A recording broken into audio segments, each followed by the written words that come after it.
What is up, Packers Nation? Andy Herman here, Pack-A-Day Podcast, ready to jump right into our Pack-A-Day Happy Hour. We are live not only on YouTube, but on Twitch as well. Thank you so much for being here. Excited for this one. Should be a lot of fun. It's a little bit of calm before the storm sort of period right now, I would say, for the next couple weeks. This is one of really kind of two-ish dead periods, I would say, in the NFL calendar, from about Super Bowl to free agency. There's about that 1 month period of time, just a little bit less than a month. And then, of course, from about middle of June until end of July, when you get end of mini camp to start of training camp, there's that other one. Other than that, we're pretty much jam-packed all year long, but that doesn't mean we don't have a ton of stuff to talk about. Just put all together my planning for all the episodes coming up over the next couple weeks. In about 2 weeks, I'm going to be in Universal Studios in Orlando for about 5-6 days, somewhere in there. So we'll have some videos up in advance. Great time to become a Pack-A-Day Podcast YouTube member, because you guys will all get those launched in advance as well. But really appreciate you guys being here. We're going to jump into all of your questions here momentarily. I should note we are presented today by Luiges Frozen Pizzas. And I'm just telling you right now, I'm on a diet right now. I will tell you that. So I go kind of every other day. So, it's kind of like a big time diet day, then a cheat day. Today's my diet day. So I cannot have a Luiges Pizza today because it's my very low calorie day. But tomorrow is Luiges Pizza day. And I can tell you right now, I am already geeking out about having that Luiges Pizza. And we're not going small tomorrow. We're not going, with just what we're going. At least one Big Daddy pizza. And I have a feeling I'm going to probably finish that one on my own. I cannot wait for it. But a huge shout out to Luiges for sponsoring today's show. You can find them on social media at Luiges Pizza. And of course, LuigesPizza.com. Let's get things kicked off right away with our good friend Kipperoni, who came in with the super chat. It was not only the first chat, but also made the first chat a super chat. Said, "Happy Friday, Andy. Are you the only Packers fanatic in your family, or do your wife, kids, parents, etc. geek out with you? Are there any non-Packer family that you get to talk trash to? Go Pack Go." Yeah, great question. I am the only hardcore, mouth breathing, super nerdy Packers fan in the family. It always amazes me. One of the things that, I just got lucky that I grew up, 12 minutes from Lambeau Field. That's insane in and of itself. But maybe the more insane aspect is I grew up with parents who had season tickets to the Packers. That in and of itself isn't insane. But the reason it's insane is we weren't super well off or anything like that. And the crazier part is that my parents didn't really like football. They liked it. I think they liked it more as a social construct to go to the game, have tickets and go with friends and, have some drinks and things like that. But they're not hardcore football people at all. So the fact that I grew up in a family that wasn't hardcore football fanatics, that was 15 minutes from Lambeau Field, that had season tickets, that, is a crazy situation. And then no, the rest of my family, my kids like football, but it's not anything that's hardcore for them. And that's kind of it. So no, I'm the only crazy fanatic. It actually kind of works out well, because I think if there were more than that, it would probably just get a little bit too much maybe. But it just kind of allows me to do my thing. The other thing is that, yes, I do have a fan, or a friend, I should say. I obviously have some really close friends who are hardcore Packers and NFL nerdy people. Definitely have that. But I do have one really good friend that's a Bears fan. And yes, but not necessarily smack talk. It's more, we go, kind of back and forth, just talking about both teams. But yeah, it's a ton of fun. I enjoy those conversations quite a bit. But as far as my family goes, no, the only super nerdy one in the entire family. Eric, thank you so much for becoming a brand new YouTube member. Appreciate that a ton. And Most Hated Chicagoan, member for 22 freaking months. Happy Friday to you as well. Started a new job in Minneapolis and driving through Wisconsin now. Should be in Illinois when happy hour ends. Go Pack Go. Well, I hope you enjoy happy hour when you get the opportunity to view it, or maybe you can catch it on the final part of your drive. Either way, hope you had a safe trip, and enjoy the move. I don't know, that's going from one bad, anti-Packers area to another. But I hope you enjoy the move, and hopefully it all goes well for you, my friend. Let's get to some more questions. Jordan, thank you for being here. Happy Friday, Andy. It's really breaking my brain on how some Packers fans and local media hate their quarterback. The Jordan Love and Malik Willis discourse is wild. It's okay to like Malik Willis. Let me start by saying that. He was really, really good for Green Bay. He deserves a starting opportunity. But I don't know how to just say it other than if you don't think that Jordan is the right quarterback to be moving forward with, I don't know what to tell you. It's pretty straightforward straightforward and obvious and clear. And again, Malik did great in Green Bay, and I wish him luck, hopefully in Miami or somewhere that's not named Minnesota. But excited to watch him too in that new place. But no, Green Bay's making the right choice. Jordan Love is a phenomenal quarterback. We're lucky to have him in Green Bay, and I'm excited to see what he can do in 2027. Besides Matthew Golden, which 2025 rookie are you most bullish on a sophomore leap? That's a really interesting question. I don't know that I am. I'm interested in Anthony Belton. I do think Savion Williams is tremendously talented, but I was actually a little bit underwhelmed by some of the gadget plays. I thought he'd be better at those right away, and he kind of wasn't, and he wasn't super dynamic as a kick returner. I like Barron Sorrell a lot, but I guess probably I could easily argue Barron Sorrell, Colin Oliver, or Warren Brinson. I think all three of them will get opportunities. I guess I'll go Sorrell. I think he can make a legitimate jump. I think he'll get more opportunities next year. I liked what he looked like in that Minnesota game. So I'll go Sorrell. I think Belton, if I could choose one, it would be Belton. If he could be really good on the offensive line and at right guard, I think that would be amazing. But I'm not super bullish on any of them except for Matthew Golden. I think Golden will take a pretty significant jump this upcoming year. How many games does Lloyd need to play this year to shake the injury-prone reputation? I don't think that there is a number that would satisfy at least a decent amount of Packers fans. Meaning, even if he played every game this year, he still missed 2/3 of his career at that point, right? Like he still missed 2/3 of his opportunities. So I don't think, even if he played every single game, I think he would still carry it to some extent. But if he went out and played, 15, 16 games this year, that would go a long way in at least erasing it in the short term and giving him the opportunity to race it probably fully in 2027. So I'll say somewhere in that realm, in that range. Bill Brasky, thank you for the super chat. With departures like JES and first round pick struggles, do you worry that the scouting has thinned? Any insight into how scout development is under Goot? No insight. Again, that's one of those areas where we just have no visibility, right? By all accounts, they've got a great scouting staff, and they have, more and more people that are up and coming that are able to take those roles. And they just hired Auburn's general manager to get into a front office position as well. They should be well suited to weather the storm in this situation of John Eric Sullivan leaving, but it's tough to say. The other thing that's tough to say here too is, maybe it was John Eric Sullivan that was pushing hard for LVN instead of Christian Gonzalez. Or maybe John Eric Sullivan was saying, hey, you should take Christian Gonzalez or Jackson Smith and Jigba. We just don't know.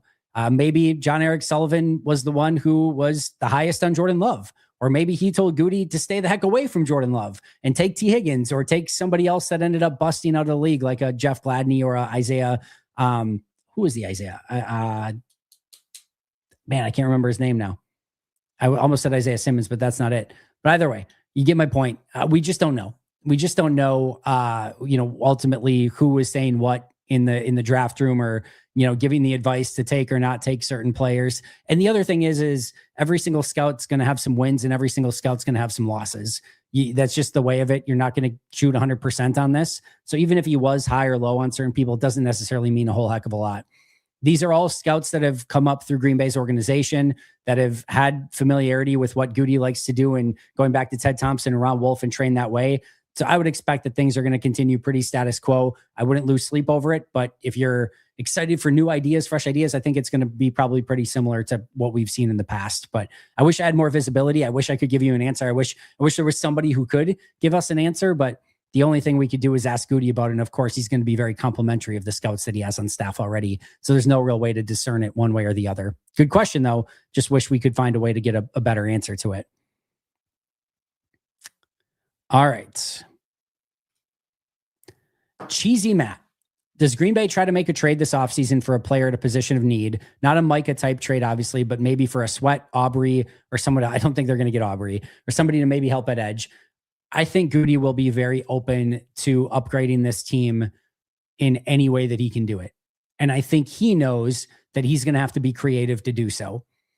It's not a great free agent class, and he doesn't have a ton of money to spend. As we went through, in our series this, a couple days ago, or I shouldn't say series, just the episode going over the salary cap. Can he open up space? Yes. But how aggressive he wants to be and how much he wants to eat into 2027, 2028, that's an entirely different question. And it's not a great draft class by all accounts, but even with it being a good, bad, ugly, or indifferent draft class, he doesn't have a first round pick either. So he knows he's going to have to make some improvements, and he doesn't have a ton of resources to do so. So he's going to have to be creative. And I would expect that trades are something that he would pursue. Trades are tough in the NFL.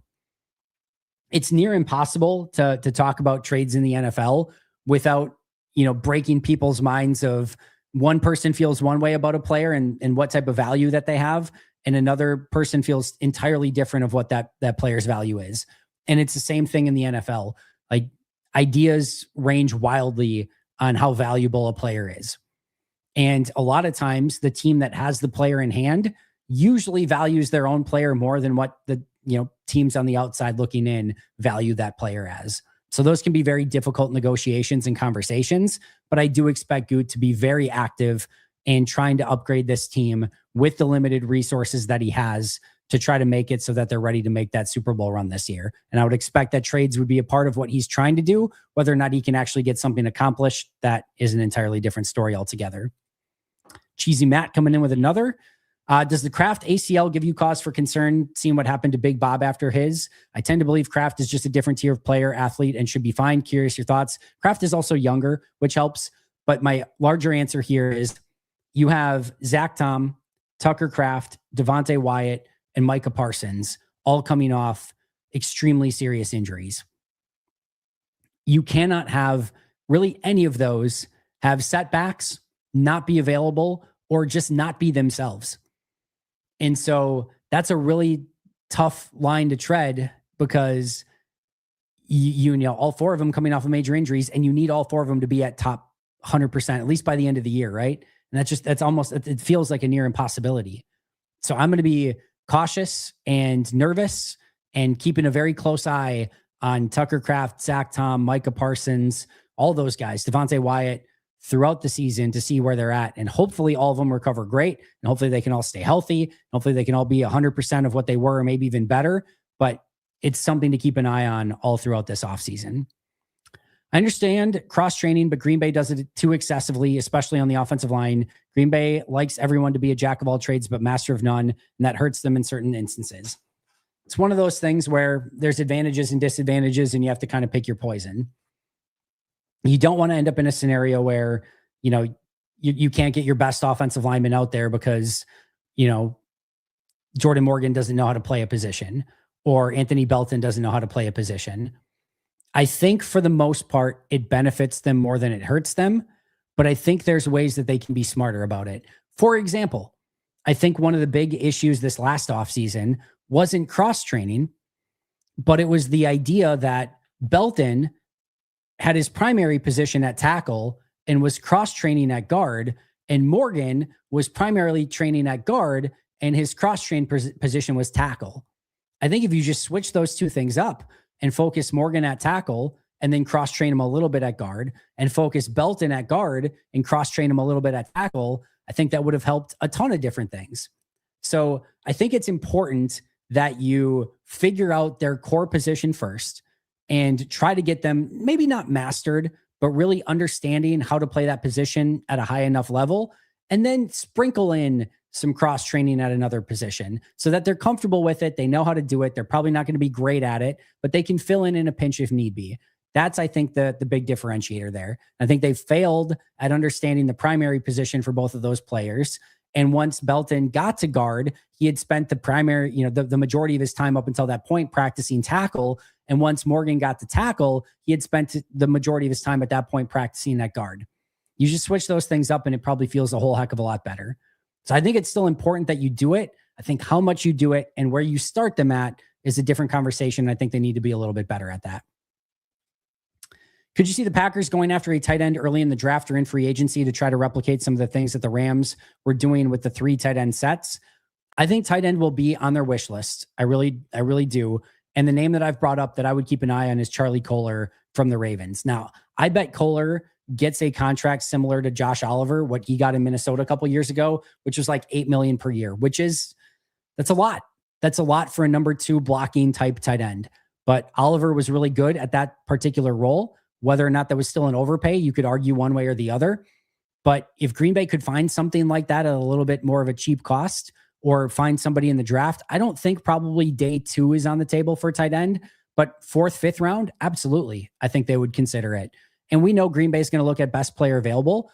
And also if they get to a point, even if it's round 3 and the best player on their board is a tight end, I don't think they're going to shy away from it, because Tucker Kraft is coming off a pretty significant ACL injury. Luke Musgrave is going to be gone in a year in all likelihood.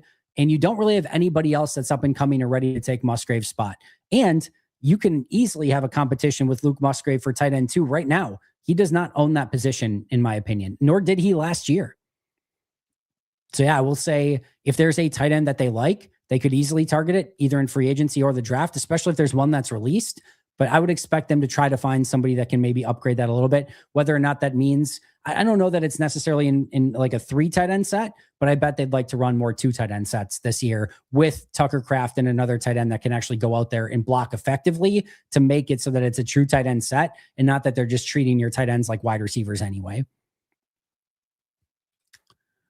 All right. Thank you so much for the chat. Will Ilya Melanin land the quadruple axle? That might as well be, that might be in another language, actually. I'm not 100% positive. I think that's a skating question, and I have no idea. I'm going to say, is that a thing that you can land successfully? I'm aware of the triple axle. I don't know that I was aware of the quadruple axle. I'll say yes. Lands it clean. And the judges in classic ice skating fashion will judge it completely incorrectly, and it'll be corrupt and it'll be the wrong score. That's my official answer on Ilya Malinin landing a quadruple axle. Bill Brasky, thank you so much again. Wild idea for the Packers to create cap space. Keep Rashawn Gary and match his pay to performance by him signing a deal to pay the Packers $10 million in 2026. Good luck with getting him to agree to that contract, Bill. Good luck to that. But it is interesting, the conversation on him restructuring his contract. Again, I'm not talking about one that would have him take a pay cut. You can save more money by restructuring him than you can by releasing him. So there could be a world in which you say, hey, we get Rashawn Gary and save more money than just by releasing him, and then you don't have Rashawn Gary. I don't think Green Bay should do that. I'd be pretty disappointed if they did do that. But it's one idea. It's an idea. It's a bad idea, but it is one idea. Either way, my ultimate expectation is that Rashawn is probably gone this offseason. And if he's not, that's a really interesting, justification from Green Bay as to why they kept him on the team. And I don't know that I would be able to understand it no matter what they said following that decision. All right. Happy Friday, John. Good to see you. Funny, but when Getsy was promoted, I kept looking at the tweet thinking, why did we promote a bad offensive line coach to quarterbacks coach? Took me a long time to realize I confused Getsy with Butkus. You weren't the only one. I think somebody else did that on Twitter too. But yeah, Getsy was their quarterbacks coach back in the day in 2019 when Matt first got here. 2020, 2021, he was promoted to passing game coordinator. Then he went to become the offensive coordinator of the Bears, got fired there, then became the offensive coordinator of the Raiders, got fired there. Neither of those were advantageous positions to be in, to be fair. You had Justin Fields and whatever it was that the Raiders had at quarterback in a nightmare situation when he was there. I think it was a lot of Aiden O'Connell, and I don't even remember at that point in time. So he wasn't in great situations, got fired from there. Last year got brought back to Green Bay as a senior assistant, and now will be the quarterback's coach again, doing what he did very well in Green Bay, which got him the promotions in the first place. He'll be just fine handling that. And he, again, worked with Jordan in his first 2 years in the league as his quarterback's coach. So totally good hire. But yeah, if they would have done Butkus as quarterback's coach, yeah, we would have had some words at that point in time. Does it make sense for Green Bay to draft more day one ready players instead of the crazy athletes? We miss on a ton of solid football players due to measurables, thresholds, and projecting upside. The ultimate answer is no. And the ultimate answer is they're trying to do that to some extent already. There's not an easy answer here. if your solution is, should they just draft really good players? Yeah, but that's easier said than done. You can go with a variety of different players that have, people have felt like, oh, they're ready to come in and play right away, and they weren't. Will Campbell is a great example of that this last year for New England. Will Campbell was expected to be the most NFL ready offensive lineman in the draft last year. They took him, and he wasn't. And he really cost them in the Super Bowl with his play. I think he's going to be good long term. I really do. But, he wasn't NFL ready. It wasn't a measurables pick, although I'm sure he had great measurables too. It was he's ready to come in and play offensive line right away. And it didn't work. And you can also go the opposite direction and say, hey, we want the super freaky athlete. And that's what we think is going to work best. And sometimes that works and sometimes that doesn't. There's no perfect draft solution. What I've gone over before and what I'll say again is if you look at all the all pros, the Pro Bowlers, like 95% of them are probably 8-9 or better RAS scores. And all of them, the last I checked, save for maybe a very rare one-off, had 5 or above relative athletic scores. I mean, you're looking at the best of the best athletes that ultimately become the best players. I will also say, like, all of these players that are being taken in the first round, for the most part, are freak athletes. There's very few players that are out there that are not really great athletes that are getting taken at the top of round 1 or in like the first 25 picks. And then as you go down the draft, at the top of the draft, you get your cake and you can eat it too, right? You get a player that is a freak athlete that is dominated at their position in college, that's coming usually from a big time school, that has had a ton of success, that doesn't have injury red flags, that doesn't have character red flags. When that's what we talk about when you say they check all the boxes. Everything you're looking for, they have. First 5 to 10 picks, that's what you're selecting. Then you have to start making some concessions as time goes on. Maybe starting at pick 10, or maybe even a little bit earlier, all right, this guy didn't have quite the production, or there's an injury red flag, or maybe there's a little bit of a character issue, or they maybe had a 7 RAS instead of a 9 RAS. Maybe it's not quite the freak athlete you were looking for. And then, you get to round 2 and now you have 2 things that you have to concede. And eventually you have to start deciding, all right, am I just going to take a flyer and a freak athlete that did nothing in college? Or am I going to take a bad athlete that was good in college, but I don't think they're going to be able to hang based on their low athleticism in the NFL? And you have to sort of weigh these things out. And if there were a perfect science to doing it, every team would be following that exact perfect science. What I've said over and over is the funnel that Green Bay uses is good.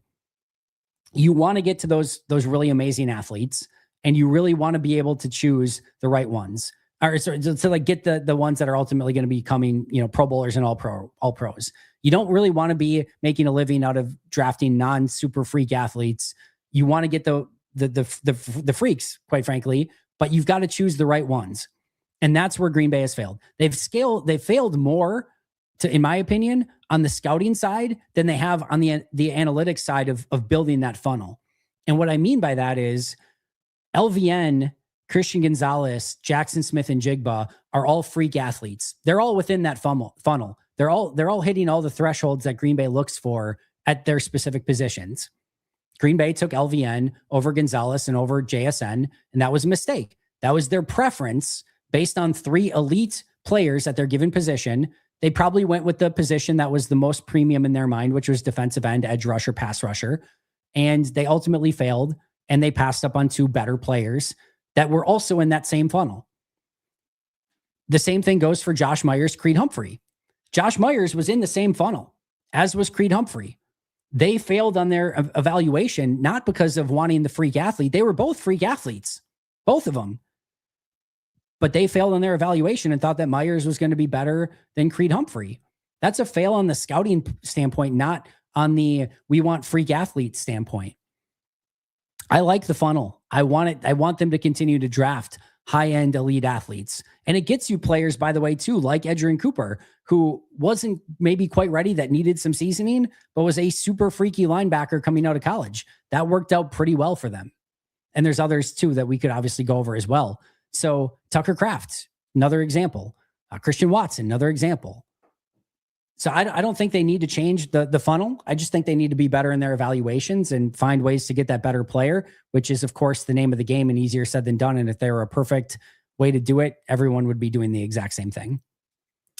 On that note, I think it's a big problem that Butkus is back. If you get a chance, can you ask Matt LaFleur about that? Maybe, well, once I see the final coaching staff, then we can make a little bit more of a jump to conclusion. There's just because there hasn't been reporting doesn't necessarily mean that there isn't going to be a change. I would assume we would know by now if there was going to be a change and that it would have been reported, but it doesn't necessarily have to work that way.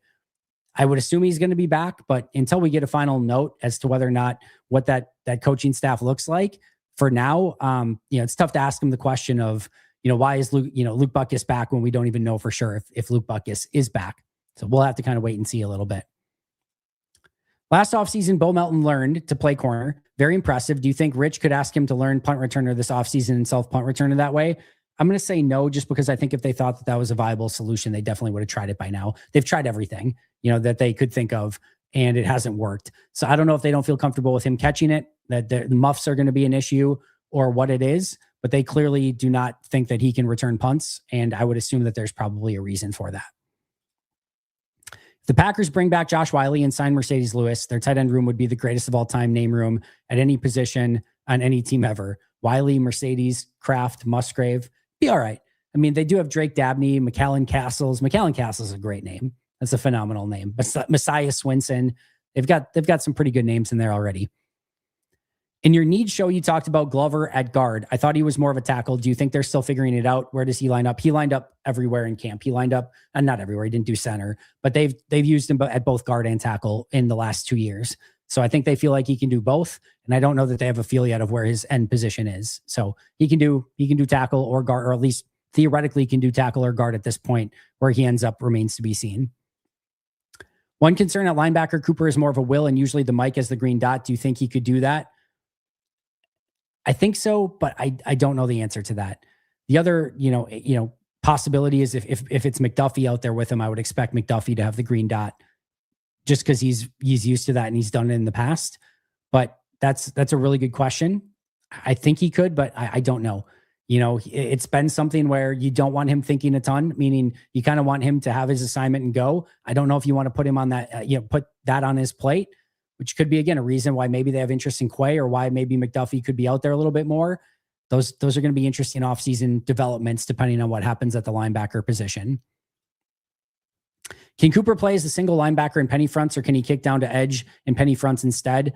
I think he could probably do both, but I'd prefer him as a single linebacker than I would as the edge player. But I think he could do a little bit of both.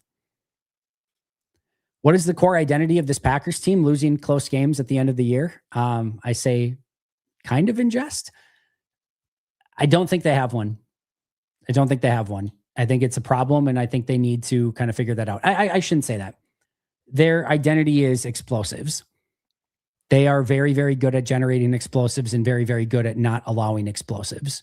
That's probably their 1A identity if I had to kind of pick one right now, which is a good one. If you look at the teams that win at a high level and lose at a high level, the explosives are a huge, huge key indicator.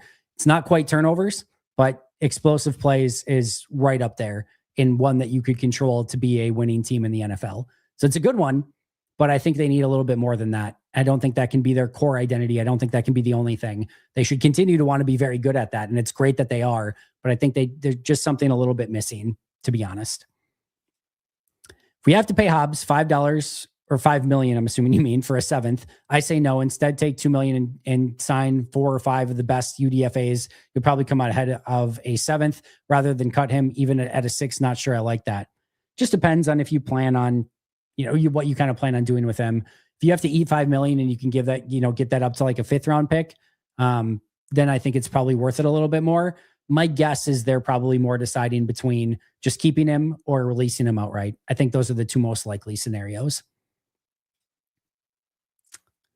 All right, Eric, thanks for being here. Been enjoying the content a ton. Thanks for the everyday content. How much better would Sean Ryan be than a 3rd to 6th round interior offensive line draft pick? Should the Packers do both, re-sign Ryan and draft an interior offensive line? They should either sign or re-sign somebody as their primary center, in my opinion, and they should draft an interior offensive lineman. So I lean towards the both.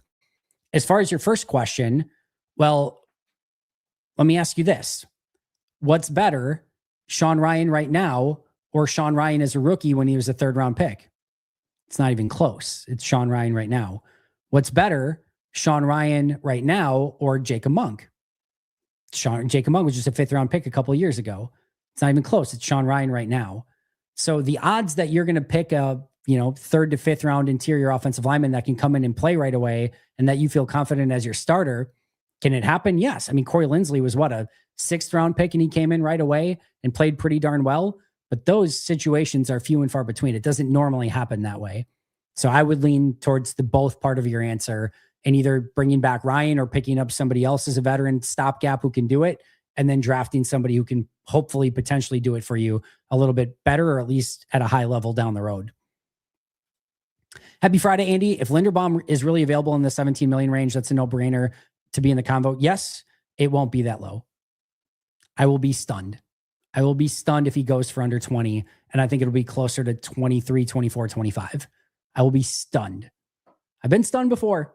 Weird things have happened. Center isn't always valued. He's a top 3. And now, if he stays on his own team, maybe it's around there if they get that done before free agency. But if he hits open free agency, I think it's going to be 23, 24 mil per year. And if you told me like the over-under was like 23 mil, I think I'd take the over. But if it's in that range, yes, I would expect Green Bay to be in the combo. Savion is emblematic of the problem with the Packers draft philosophy. Yes, elite size and athleticism, but questionable fundamentals and gaping needs elsewhere. Not that he can't become a good player. Yeah, I thought he was probably a little bit early, not by a ton. He was probably like a mid 4th round grade. They took him at the end of the 3rd. Wasn't a gaping need, but it will be next year, depending on what happens with their unrestricted free agents next year. Wicks, Reed, Dobbs this year, Christian Watson next year. They usually like to get ahead of that stuff. That's another one where, there's competing philosophies here. I would argue one more time that I like the process. I want you to take best player available more often than not. If you're drafting for need, you're doing it wrong. The fact that they thought Savion was the best player on the board and they had the conviction to take him, I love that aspect. I really, really do. Take the player that you think is going to be best, and you're better off long-term more often than not in taking the better player than taking for need. I would rather have the guy that you have the highest grade on than somebody that has a lower grade because you need the other position more. Period. End of story. But again, you have to get the evaluation right. Whether or not they got that right with Savion will remain to be seen. And right now in year 1, year 3 left some to be desired. So I like the philosophy. I like taking high athletic players, and I like taking best player available on your board. Those are 2 good philosophies. But the scouting aspect that's going into that, of where you rank these players and making sure that you get the right one. Again, Creed Humphrey over Josh Myers, JSN and Christian Gonzalez over LVN. That to me is where they're failing a little bit more than anything else. So to me, they just got to nail down that scouting aspect a little bit more. Again, easier said than done. Kicker, I want to see Goody sign the best UFL kicker and break the pool stick with McManus in camp. Want to find the next Brandon Aubrey or Jake Bates. Sure. Let's see what the UFL kickers do. This upcoming UFL season. I will not be watching any of it, but if anyone wants to keep an eye on it for me, you can update me on Friday happy hours on who is leading the UFL in kicking accuracy. Sorry if you've talked about it previously, been on vacation for the past week, but do you buy the report about the team? No, I talked about this, about the team and Dobbs talking. I'm sure talking, yes. I believe that they are probably talking. I do not believe in any way, shape, or form they'll bring him back. This feels like completely agent driven. Yeah, the Packers have a lot of interest in retaining him. Hint, hint, offer us a ton when he becomes available on the open market. He's out there on tour at Super Bowl week and talking when that's usually not his thing. He's on full-fledged free agency tour at this point. And I think this is all agent stuff. I do not think he'll be back in Green Bay. And I think they're trying to drum up interest for him as much as they can come free agency start time. Who knew a quarterback coach announcement could make so many people mad? It's possible to be bad at one job, but be good at another. 2 of the best coordinators in the NFL, Spags and McDaniels, were terrible at head coach. I don't get it. It's a very sound quarterbacks coach hire. I have no other comment on it, to be honest. And if we get to next January and the Packers have their next special teams collapse, or not special teams, playoff collapse, excuse me, which is probably a special teams collapse. That was like a slip that totally made sense. I doubt that we're going to get to next January and you're going to be like, damn it. If only they would have hired a different quarterbacks coach. That was the problem. What were they thinking? There's going to be a lot of other things you'll be able to point to, probably. But I think if they get to January next year and there's a collapse, I don't think you're going to be like, Getsy, damn it, Getsy, fire Getsy. I think that's going to be the least of your concerns. It probably doesn't matter at all. It's going to matter a whole lot more for whoever the backup quarterback ends up being, especially if they draft somebody or get a young quarterback. That their development, that's what Getsy will be judged a little bit more on. Jordan's going to be fine no matter what. Jordan's like an Office Space where he's got like 5 bosses reading his TPS reports. He reports to Matt. He reports to Steno. He reports to Jason Vrabel. And then he's got a quarterbacks coach. And there's probably going to be an assistant quarterbacks coach too. So plus he's got his own quarterbacks guru that he works with. Jordan's going to be fine. The amount of impact that Luke Getsy is going to have on Jordan is probably going to, better or worse, is going to be very minimal. And if Jordan goes out and has an MVP season, I would say let's probably cool it on how much Luke Getsy had to do with that. And if he has a terrible season, I would say let's probably cool it on how much Luke Getsy has to do with that. It's going to be more telling on what the backup quarterbacks are developing like under Getsy. Didn't help that he was working with competent quarterback play under a competent head coach in Chicago or Vegas. No, it didn't. Did not help. Just don't see how they can keep Gary when your team captain is losing snaps because he is jogging during plays he has to go. Even if he sets the edge, not okay, got to go. No argument for me, John. And I think he will. I think they'll go in a different direction on that.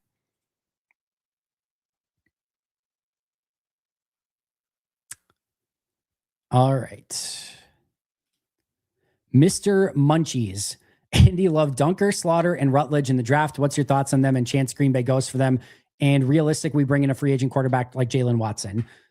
First part, I have not studied any of them. I'll get there. I promise. This will be a yearly tradition of me telling you I don't know anything about the draft until I get to about April. It just takes me time to really study these players. And, part of my job is giving you guys the daily content, right? And so I'm still having to research, like putting that salary cap thing together this week. I took a, metric butt ton of time to put together and make sure I dotted my I's, crossed my T's, had all the numbers right, et cetera. Takes a crazy amount of time, going through and preparing. Off season's interesting. In season, a lot of the content comes to you naturally because there's games going on and things are happening and there's drama and whatnot. Off season, you have to work a little bit more to make sure that you have dotted your I's and crossed your T's and have everything together. So putting together free agent lists and salary caps and all that sort of stuff, it takes more time in the off season. So a lot of my focus right in the here and the now is on making sure I'm still doing that while watching some prospects kind of on the back end when I can get to it. And as time goes on, when I get to more and more draft prospects and can cover more and more of them, that's why I don't usually start talking until about April, and why I have Ross come on, and he'll probably come on, I would say, in the next few weeks or so and start talking about draft prospects a little bit sooner for those of you who have the appetite and thirst for that content. As far as a free agent corner, I do think that is maybe the most likely position that they add a player to. And because I just think they need a number one corner, and it would solidify everything in the defensive back room. Jalen Watson, Monteric Brown, somebody like that, I think would make a ton of sense for Green Bay. Cubs Alex, member for 21 months. Thank you, my friend. Had a dream last night that Green Bay traded LVN and their remaining first-round pick to Cleveland for Myles Garrett. Can you imagine Parsons and Garrett together? They'd break the team sack record by week 12. It would be very, very fun. I do have a kind of take on this in a roundabout way that I want to get to sometime in the next couple weeks. Maybe not on Myles Garrett, but something maybe a little bit more fun that we can, not more fun than that, but that we'll talk about in a similar vein, Alex. But at the end of the day, no, I wish your dream was real, but it'd be very difficult and hard to fit in Myles Garrett's contract on this team and still have room to upgrade other positions. Would be hella fun though. No question about it. I think that's also the first and hopefully the last time I ever say hella on any podcast, chat, live show, etc. All right. Actually, let's get to our sleeper picks. We got some college basketball action tonight. We don't have any, football picks to get to. So I'm going college basketball. Huge win for Wisconsin earlier this week. Let's hopefully see if they can get another one tonight. We got fears from Michigan State. I'm going more than 17.5 points. Wisconsin, I almost said Green Bay. Wisconsin's defense has been a little bit shaky at times. I bet fears gets to above 17.5 points. Nick Boyd, fewer than 18.5. He had a great game against Illinois earlier this week. I have a feeling he just comes back to life a little bit in this game. And then John Blackwell, my guy, I'm going to say more than 25.5 points, rebounds, and assists altogether. Of course, you can get your picks in over on Sleeper. And right now you can get a 100% match up to $100 by utilizing code PACKADAY. Again, 100% match up to $100 by utilizing code PACKADAY. Terms and conditions apply. See Sleeper for details. They're available in over 25 states nationwide. So check it out when you have a chance. Huge shout out to Sleeper for sponsoring today's show. All right.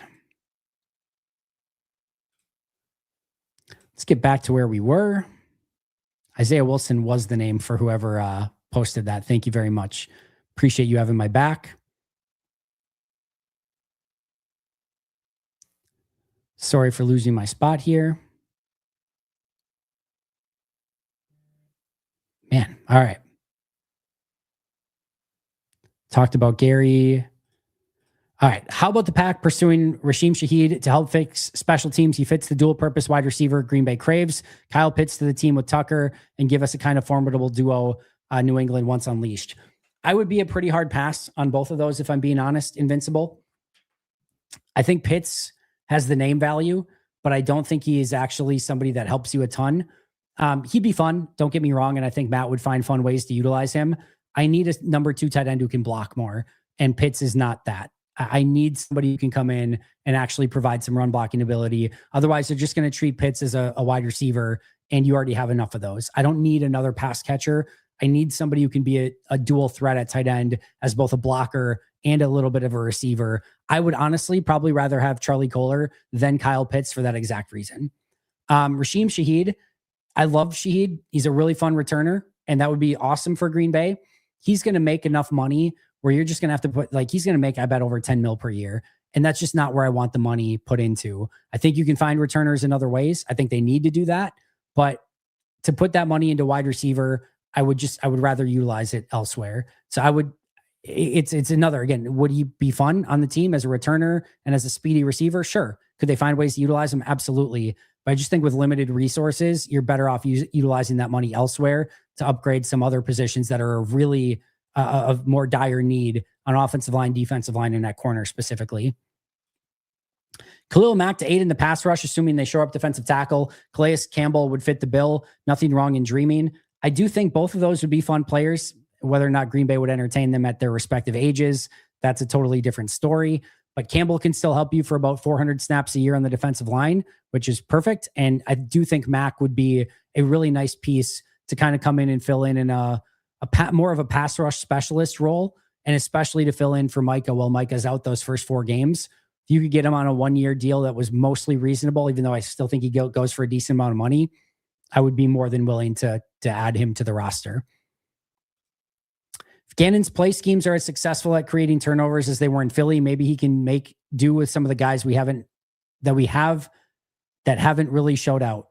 That's going to be the $1 million question for this defense is what can Gannon bring to the table that's different and hopefully better than what Jeff Hafley did.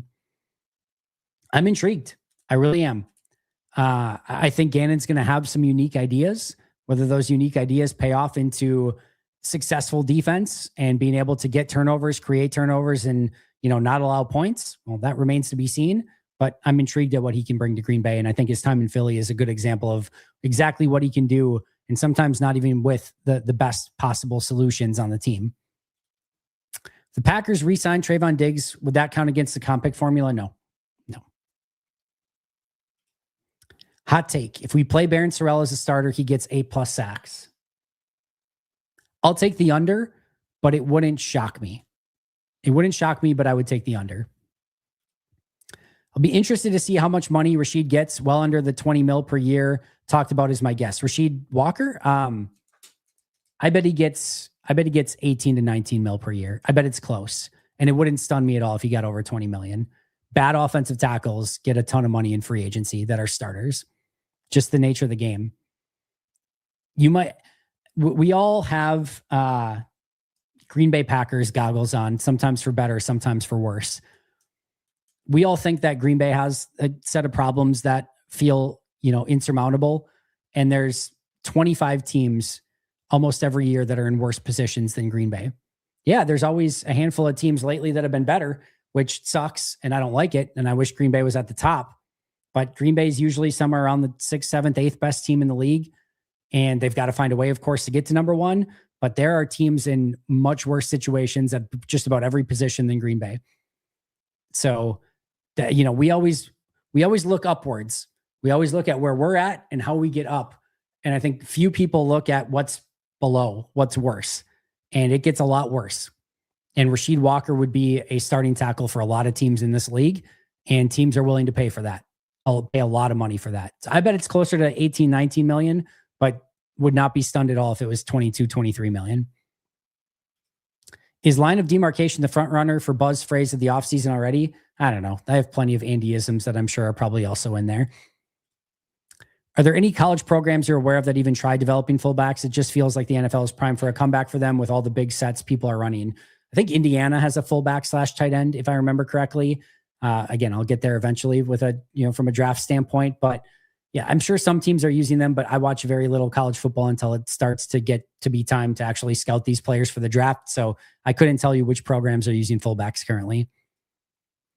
Really like the idea of Benjamin St. Juste. His struggles in Washington were due to a much more aggressive cover 1-3 style. He thrived in Jesse Minter's quarters and should be under Gannon as well. I do think he's a fun possible addition.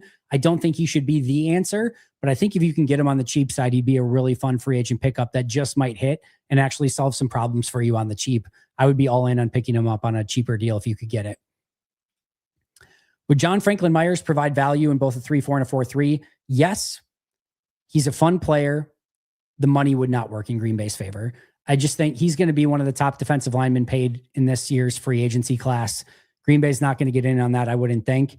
And I don't think he's the type of defensive lineman that you currently need. They have those kind of 3 technique types. They need some run stuffers. Franklin Myers is not that.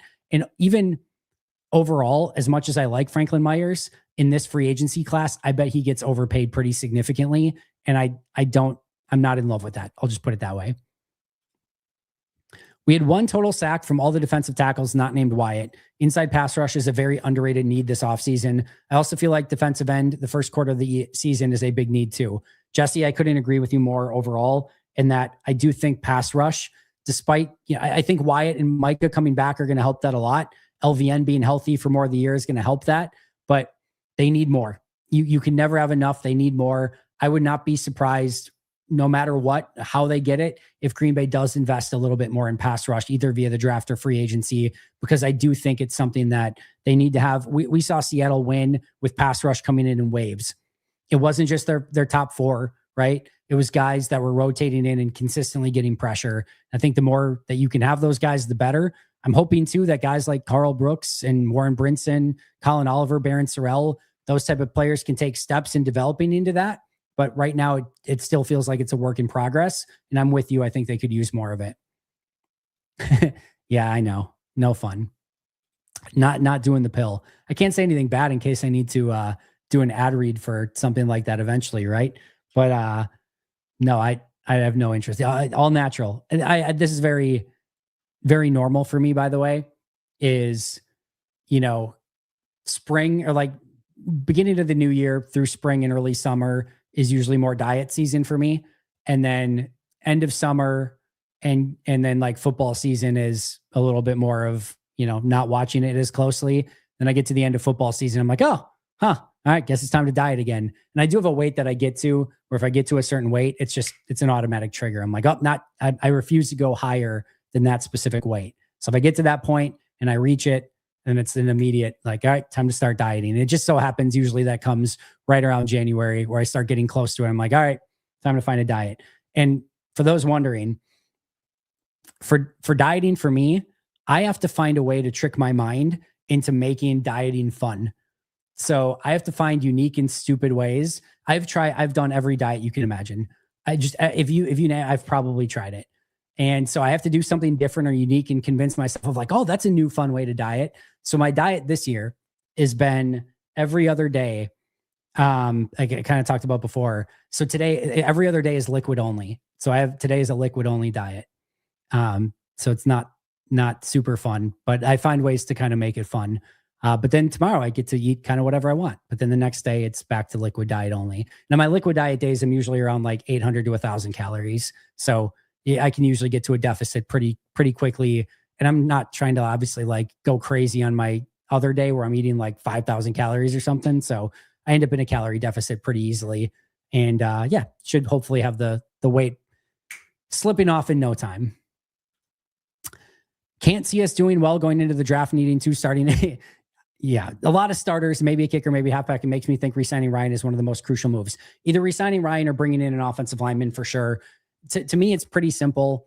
Bring in a starting corner, bring in a starting offensive lineman, or re-sign Sean Ryan. And I think you can probably get by with some vet minimum guys or some smaller free agent signings / guys that were cut and draft picks on the rest of the stuff.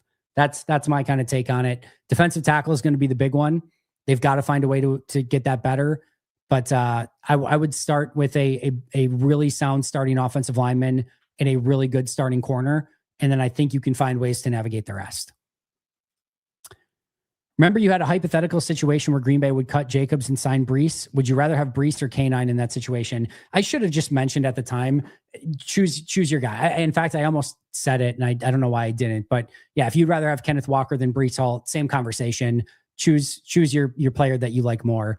And honestly, I don't have an answer of which one I like more. I probably Walker. I think, to be honest, I might like a little bit more. I do think Breece gives you a little bit more in the passing game, but choose your own adventure. Pick your poison. I'd be fine with either of them. It's the same conversation either way. Bruce City, thanks for being here. Loved your input on Marshawn Lloyd this morning. I would love to see a fully healthy Lloyd for a full season. Man, wouldn't we all?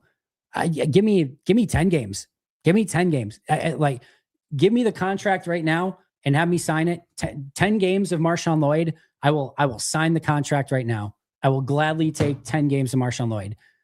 I will sign hopefully the last 10. Give me the last 6 weeks of the regular season and then the full 4 postseason games. Well, actually 7 and then 3 postseason games because they're going to get the bye. So last 10 games of the season, I'll take a fully healthy Marshawn Lloyd for. My opinion, it feels like when we acquired Josh Jacobs, it was around the same time Matt LaFleur's play calling became much more predictable and less innovative. I definitely could be wrong. Was just wondering your thoughts. I think there is something to it. And if I'm being honest, my endless void, I don't have a completely great explanation for it. I do think that they felt better running different running concepts with Aaron Jones that maybe fit a little bit better with their play action and passing concepts than what they do with Josh Jacobs. I think they kind of evolved into some of the spinner series stuff, which didn't have sort of a counterbalanced play action to it. They developed some of that over time, but it just felt like it's been a little bit disjointed. It just felt a little bit disjointed. And I don't think it's just a Jacobs thing. I think they've tried to evolve the offense in different ways too. I think they just missed the boat a little bit on it, but it does seem like there's something a little bit there to what you're saying. And I just don't have the smoking gun to prove it, if I can put it that way. John Hawkins, evening, Andy, from across the pond. What's the deal with Savion? As a 3rd round pick, I wasn't expecting fireworks in year 1, but he's not figuring it early talk for year 2 either. Let's see what he can do in year 2 in the offseason with a year of development under his belt. I still think he's a tremendously talented player. We saw him come up with that huge catch against New York. There's a lot more out there for Savion Williams. He is tremendously talented. Let's see if he can take any sort of jump in year 2. I would love if he could, and if he could, he'd be a really fun player for this offense. Belton, Morgan, Golden, top picks not getting playing time. Is it really that there may have been assignment concerns, or is it coaches and GMs were disconnected? Love your content. Appreciate that, Dan. I think all of them are probably in a little bit different situations, but I think this is a classic Green Bay draft and develop sort of thing where, to some extent, I think they thought Morgan and Golden could come in and play more right away. I think coaches maybe saw it a little bit different, but I think part of it is they didn't care if those players were ready to go right away. They felt like they were the best players for the long term, and that's why they selected them. I think some of it was, finding the right positions with Morgan and with Belton and kind of getting them ingrained in those right spots. And I think that especially Morgan had some guys ahead of him in those spots. And then Golden, I think, was more of a victim of having 4 or 5 wide receivers, at least 4 that were pretty ahead of him in the pecking order, which didn't make things easy for Golden in that scenario.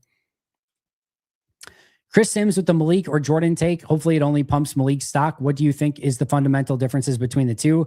I find them talented in different ways. I think Jordan is just a much better complete passer that can do everything from a passing standpoint. And I think Malik, you can build an offense for that has all the running stuff, the kind of play action off of that, the read option. And if you develop a system and have a system like Matt did, where it's, you utilize all of that stuff, and then you have usually 1, maybe 2 options on the throw, and you kind of simplify the offense a little bit, then I think Malik can be very successful in that. I don't think Malik has shown yet that he has the ability to go through more of a progression-based offense and go 1, 2, 3, 4, find those reads and consistently, get it to where it needs to go. And I think the more that you ask him to do that, I think the more of a challenge it's going to become. And I think the more that he plays, I think more defenses are going to find solutions to what he does well. I like Malik a ton. I think he can find success in this league. I hope he finds success in this league. I'm cheering him on as long as he doesn't go to Minnesota. But to me, if you're looking at a complete quarterback, it's not even remotely close, and it's Jordan, and he's a good 2 tiers ahead of where Malik is at this point in time.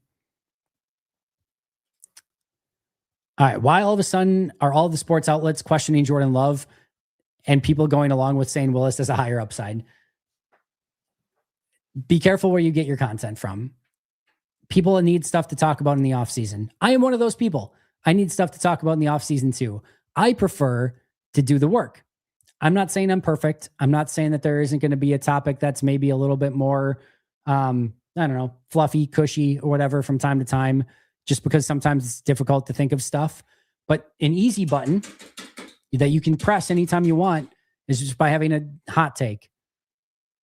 And then you put it out there and everyone clicks on it and then they respond to it. I'm angry. I don't like this take. Generates clicks, generates views. It's lowest common denominator stuff that's going to, influence outrage and conversation. It's good for making money. That usually drives engagement, and that usually drives those type of takes. Good for them. If you can get it, that's awesome. It's not how I want to do things. It's not my cup of tea. It's not what I prefer to go out and watch or view or listen to, but it'll get clicks. It'll get conversations. It'll get talked about.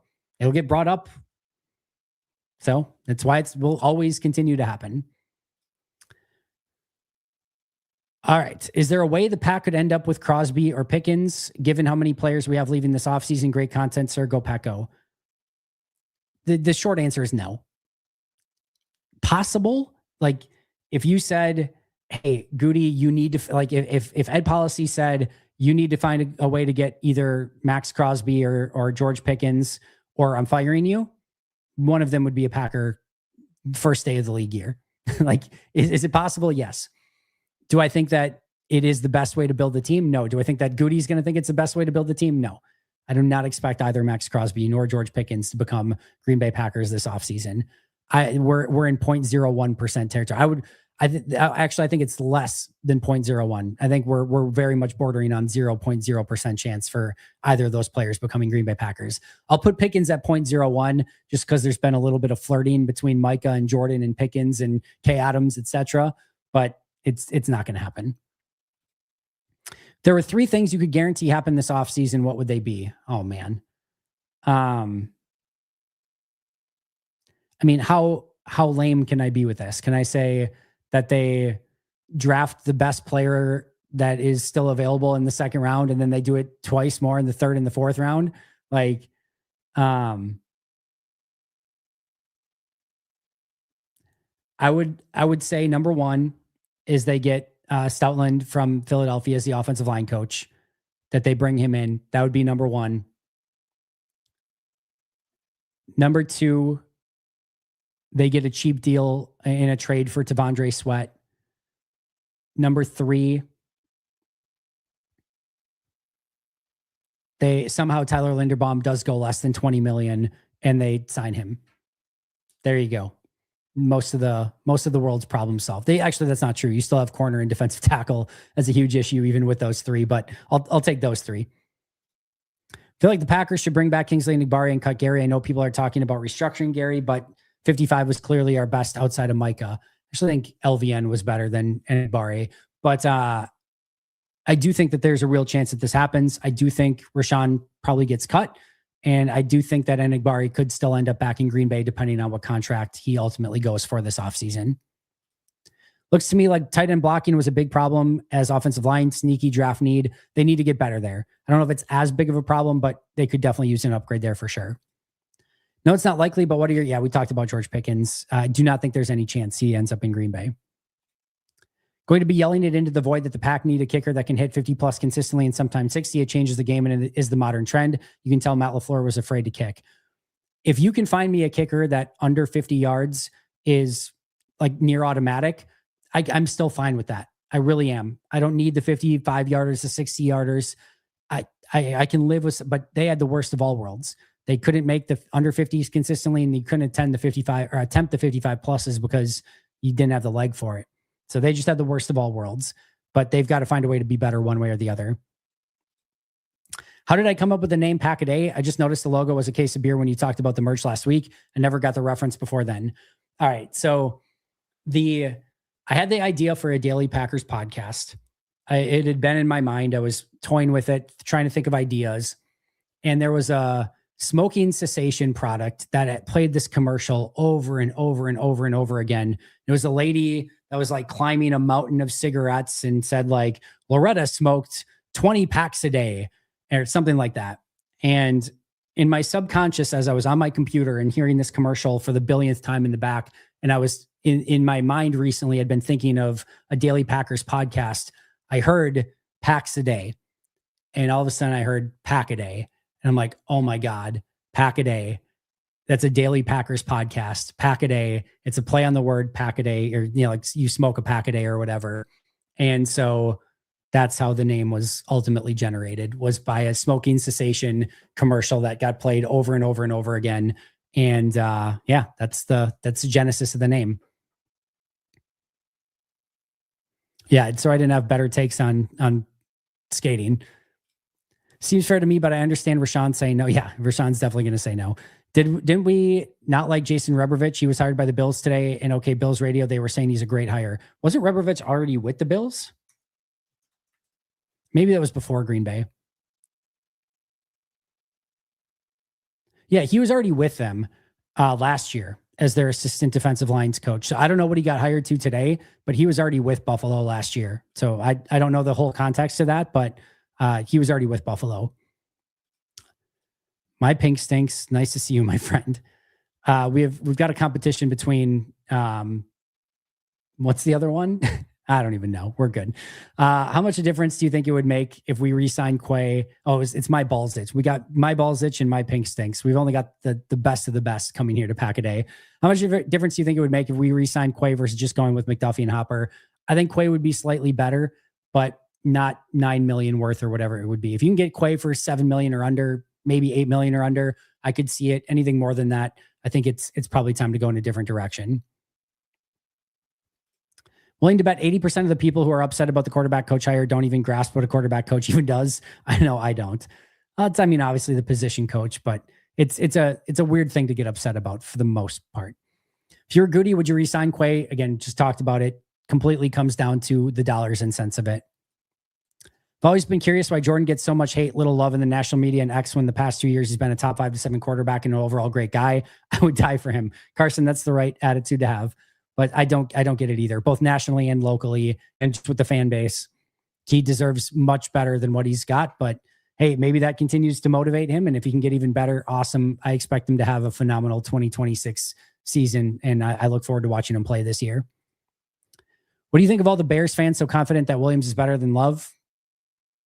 Let him be confident. I have a lot of confidence in Jordan. Williams took a big step last year. He took a big step, especially at the end of the year. I think he's going to be really good, but he still has a jump to get to before he gets to Jordan. He could get there this year. No question about it. He's super talented, but it'll be interesting to see what Williams looks like in year 2 under Ben Johnson's offense.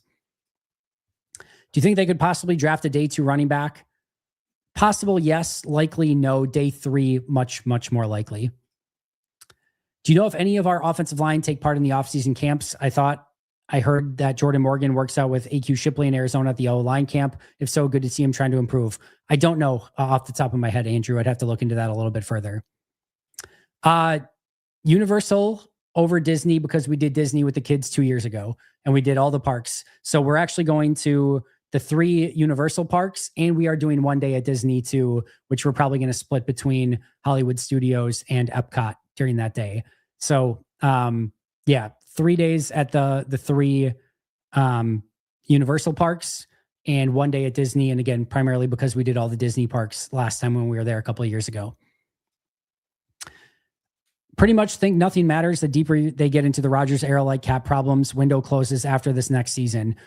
It will not close. Their best options are this year and next year. They'll have two very open windows. Things will get a little bit more complicated after that, but the window will remain open as long as they have Jordan Love at QB.